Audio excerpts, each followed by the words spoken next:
Саламатсыздарбы, сиздер менен Мирлан Бадырханов. Анда эмесе биз ийгилик жана максатка жетүү темасын улантабыз. Бүгүнкү күндө бизде максатыбызга кантип жетсек болот? Ошол максатыбызга ошол темага биз кошумчалап кетет экенбиз.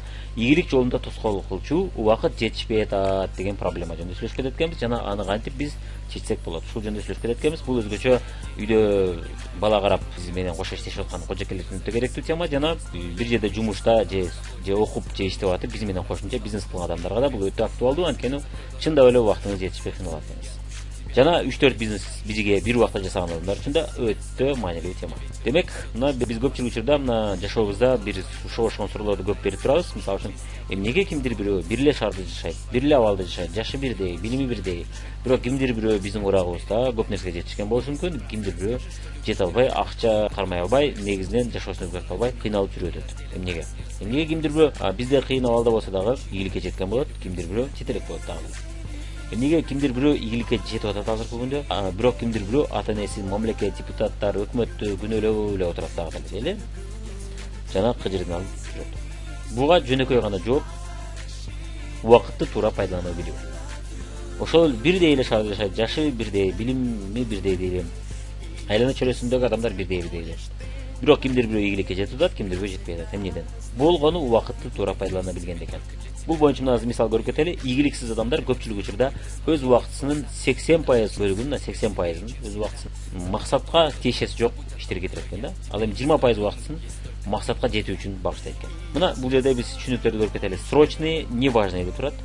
Не срочный, неважный деп экен. Иштердин өзү 4 түрү бар экен да, биз жасай турган иштер. Срочный, неважный жана несрочный, неважный. Неважный деген кантип билебиз? Эмне критерий? Негизинен бул биздин койгон максатыбыз экен да.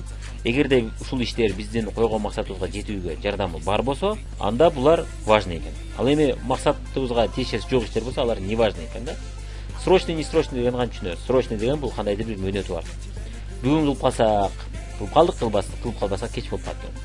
Кийин аны кылгандын пайдасы жок болуп калат экен. Несрочный дегенибиз качан болсо кылсак болот. Эми бул жерде мына срочный, неважный мөөнөтү бар экен, бирок максатка эч кандай тиешеси жок. Мына бул мисалы үчүн биз айталы, сиз кожокейсиз, бала карашыңыз керек, балаңыз чоңойтушуңуз керек. Сериал, кино, концерт, улан күн отуруштар, ошол ишке тиешеси барбы, жокпу? Көпчүлүк учурда бул иштер эч кандай тиешеси жок, Бирок булар мөөнөтү бар. Бүгүн көрүп калсаңыз көрүп калдыңыз, концертке барып калсаңыз барып калдыңыз, барып калбасаңыз Мирбек Атабеков же Каныкей же Айжамал Кабылова кетип калат экен кайры. Отуруштарда ошондой туулган күндөрдө эртең барсак кеч болуп калат. Капа болуп калат жана башка. Булардын баары срочный, неважный. Бирок биздин койгон максатыбызга эч кандай тиешеси жок. Айталы, сиз Фабрик компаниясына бизнес курам деп келдиңиз, булардын эч кандай тиешеси жок. Максатка жетүүгө жардам бербейт, же жардам берет туулган күндө сиз Фабрик темасында же бизнес темасында сүйлөшсөңүз, ал туура эмес болуп калат, Андыктан бул тиешеси жок экен.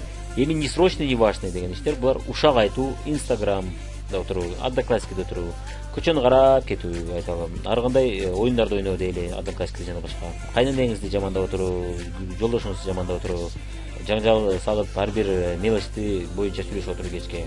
Коңшуларды ушактап отуруу. Мунун баары эч кандай максатка тиешеси жок иштер, Мунун мөөнөтү жок. Эртең кылсаңыз да болот, бир күн кылсаңыз да болот. Бир жылдан кийин отуруп алып кылсаңыз да болот. Азыр кылбастан. Мунун эч кандай мөөнөтү жок экен, Бирок биз ушул көпчүлүк учурда ийгиликке жетпеген адамдардын көпчүлүгү 80% убактысын ушул иштерге кетирет. 80% убактысы максатка эч кандай тиешеси жок иштерге кетет экен, Эми сиз максатыңыз жок болсо анда түшүнөбүз, албетте. Максат жоктон да болот ийгиликке жетпеген адамдар, Максаты жок, максаты мындай даана, мына көзүнө көрүнгөн, мына даана уже такталган, максаты жок да, өзүнө максат коюлат. Андай адамдарды түшүнсөк болот. Алардын албетте алардын убактысын 80, 90, 100% да кетиши мүмкүн. Эми 20% убакыт биз мына максатка тиешеси бар иштерге кетет. Булар срочный, важный жана несрочный, важный экен. Демек, кимдир экөөсү тең максатка жетүүгө жардам берет экен, бирөөсүнүн мөөнөтү бар экен, бирөөсүнүн мөөнөтү жок экен. Срочный, важный бул эмне? Мына мисалы үчүн сиз кожоке, айталы, тамак хозяйкасыз, балаңызды чоңойтушуңуз керек, Демек, сиздин ишиңиз бул кир жуу, идиш жуу жана башкалар экен, Ошон жумуштар. Алардын мөөнөтү бар. Азыр кылсаңыз кылдыңыз, кылбасаңыз коңшу келип калса, же жолдошуңуз келип калса, же кайнеңиз келип калса, урушат экен жана башка экен, Уят болуп калат экенсиз. Андыктан мунун мөөнөтү бар экен. Студент болсоңуз, отчет жасашыңыз керек, СРС жазышыңыз керек, экзаменге даярданышыңыз керек. Эгерде бир жума же 10 күн калган болсо, тез арада жасашыңыз керек. Анын мөөнөтү бар экен, сөзсүз түрдө. Ал эми эгерде сиз Фабрик компаниясы менен бизнес кылып аткан болсоңуз, анда каталог жабуу, шак жеке пландардагы иштерди аткаруу, жолугушуулар, мисалы үчүн, аны пландаштырып койдуңуз, адам менен сүйлөшүп койдуңуз. Кааласаңыз каалабасаңыз ал адам келип калат. Болбосо жаңыдан кайрадан пландаштырыш керек болот, уят болуп каласыз. Сабактарга катышуу, биздин ар кандай мотивациондук маракелер болот, ар кандай сабактар болот, бишкекке барып катыша турган сабактар болот, онлайн сабактар болот. Аларга катышсаңыз катыштыңыз, катышпасаңыз ал бүтүп калат экен. Шакты да жапсаңыз жабып калдыңыз, ушул 2-3 күн калганда же 1 жума калганда жаппасаңыз үзүлүп калат экен шагыңыз. Каталогда жапсаңыз жаптыңыз, жаппасаңыз айлыгыңыз аз болуп калат экен. Мына ошон иштер булар срочный жана важный иштер экен. Эми не срочный важный иштер бул эмне? Мына кожекенин учурунда генералдык уборка. Эртең кылсаңыз болот, бир күн кылсаңыз болот, бирок аны кылыш керек, өтө важный. Эми сиздин милдетиңиз. Баланы басууга үйрөтүү, бул дагы өтө важный. Анткени сиздин максатыңызга баланы тезирээк чоңойтууга жардам берүүчү жана сиздин ишиңизди жеңилдетүүгө жардам берүүчү иш экен. Бирок аны сиз эртең кылсаңыз болот, бир күн кылсаңыз болот, 10 күндөн кылсаңыз болот. Тамгаларга үйрөтүү, окушту үйрөтүү, жазышты үйрөтүү да ошондой иш. Эгерде мектепке шаштырыш болбосо да, каникул учуру болсо же мектепке бара элек балаңыз болсо. Мамлекеттик экзаменге даярдык мына студенттин учурунда. Дипломдук иш жазуу.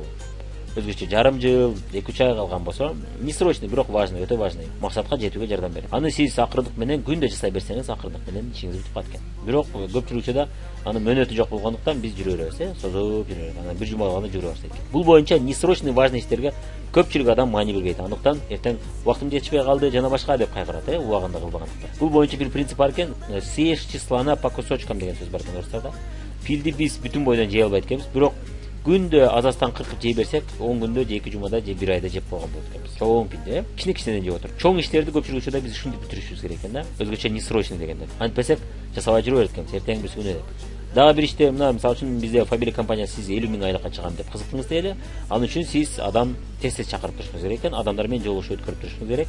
Көптөгөн адамдарга видеолорду таштап турушуңуз керек. Интернет аркылуу көптөгөн адамдарды друзья кошуп турушуңуз керек экен жана подписчиктердин санын көбөйтүрүшүңүз керек экен. Бул не срочный, бирок өтө важный. Анткени сиздин максатыңызга жетүүгө жардам берет. Каталог менен чыгуу элдерге. Бул дагы максатыңызга жетүүгө жардам берет. Демек сиз 50 000 айлыкка чыгам деген планыңыз болсо, албетте бул иштер сөзсүз түрдө ошол ийгиликке, ошол максатка жетүүгө жардам берүүчү иштер экен. Мастер класстарды өткөрүп туруу, видеолорду жасап туруу, бул да акырындык менен кичине жасап отуруп боло турган иштер экен. Же видеолорду көрүп туруу. Мына негизи мына көрдүңүз, демек оң жактагы иштер сиздин максатыңызга жетүүгө жардам берүүгө жана өзүңүзгө эртең ыраазы болууга жардам берүүчү иштер экен. Ал эми 80% убактында көпчүлүк адам туура эмес эле жакка кетирет экенбиз, Мына ушул сол жактагы иштер сизди эч качан ийгиликке жеткирбейт экен. 20% убакытты мына бөлбөстөн сиз 80% убактыңызды бөлө баштасаңыз, анда сиз максатыңызга тезирээк жете баштайт экенсиз. Эми мына ийгиликтүү адамдар тескерисинче 80% убактысын мына оң жактагы жумуштарга кетирет экен. Ал эми 20% убактысын болсо мына срочный, неважный иштерге кетет экен, Бул боюнча кичинекей бир окуя айтып кетким келет. Мына жаңы Фабрикте иштеп баштаганыбызда Жалал атта бир лидер менен иштеше турган болуп калдык. Анан айлыгым аз деп айтып калды. Ошону чоңойтуп алсам жакшы болот эле, Фабрикте акча тапса болот экен деп кызыгып калган. Анан макул деп бирге бизнес кылабыз деп мен тынбай келип турдум, үйрөткөнү жана түрткү бергенге жардам берип турдум. Мен бул бизнес опытым бар эле. Анан китептерди, видеолорду, кичинекей брошюркалар таштап турат элем. Продукция жөнүндө, бизнес жөнүндө анан таштап, анан кийин жолугушууларга келип турат элем. Адамдар чакырабыз, анан келейин деп чалсам эле бул жума болбой калды, той болуп калды дейт эле. Макул дейт элем.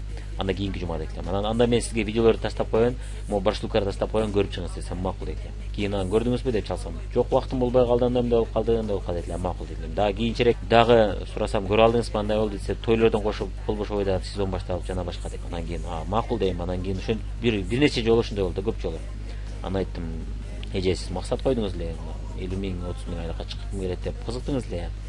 Директордун айлыгы жакшы экен деп. Бирок сиз ошол максатка жетиш үчүн эмне жасап атасыз десе, унчукпай уялып калды.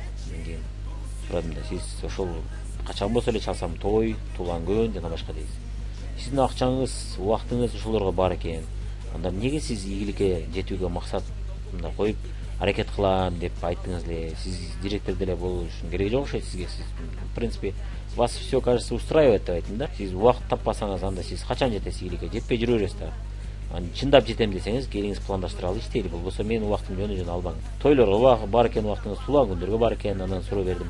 Ошол иштер сизди директор болушка жардам береби десем, ойлонуп, унчукпай, уялып анан жок, жардам бербейт деди. Анан кийин мен сурадым, анда жардам бербесе, же максатыңызды жок кылың, мен дагы түшүнүп калайын. Жок, андай максат койбой турган болдум деп. Же максат коем, болду, азайтам, токтотом деп айтыңыз өзүңүз. Ал сиздин колуңузда туурабы? Кимдир бирөөсүнө тандап барсаңыз болот, кимдир бирөөсүнө барбай турсаңыз болот. 2 жыл айын эле барып белек берип койсоңуз, кошмойон кошуп койсоңуз, капа болгон жазылып калат. Десем туура эле деп айтып, анан кийин киришип иштей баштады. Арадан иштеп убактысын мастер класстарды өткөрө баштайды. План коюп күнүмдү жана съешьте слона по кусочкам деген принцип менен күндө азасы адам чакырып отуруп, күндө бирден мастер-класс өткөрүп отуруп, 3 ай, 4 айда директор болгон да. Мына 30 миң, 40 миң айлыкка чыккан. 6 миң, 5 миң айлыкты кармап, аз айлык, 3 миң айлыкты кармап, аз деп жүргөн адам ошол айлыкка чыккан да. Болгону убактысын туура пайдалана баштады, көрдүңүз, Бизде дагы дал ошондой болгон. Биз убактыбызды туура пайдалангандыктан биз ийгиликтерге жете алдык. Кимдир бирөө убактысын туура пайдаланбастан сериал, кино жана башка убактысы кетип атат, Дал ошондой болот экен, эгерде сиз туура пайдаланбасаңыз. Эми бул жерде мындай мыйзам бар экен, вакуум мыйзамы, вакуум. Вакуум деген бул бош идиш, мына банка, банка. Банканын ичи бош.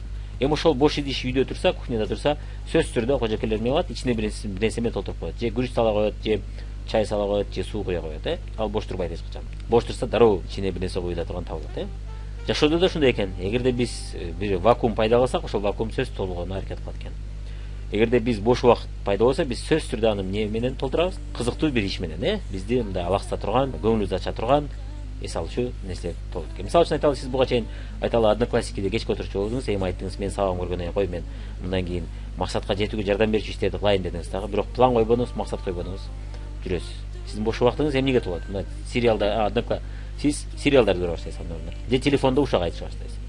Же болбосо ноутбуктан ар кандай видеолорду, жаналарды көрүп, же оюндарды ойной баштайсыз, Эгерде сизде план, максат болбосо. Ошондуктан мына бош вакуум деген мыйзам дайым эсиңизде болсун. Эгерде сиз убактыңызды бошотсоңуз, кой муну кылбайм десеңиз, сөзсүз түрдө тез аранын ичинде сиз башка ишке бурбасаңыз, өз убактыңызда ошол максатка жетүүгө жардам берчү иштерге бурбасаңыз, план койбосоңуз, анда сиз жүрө берет экенсиз.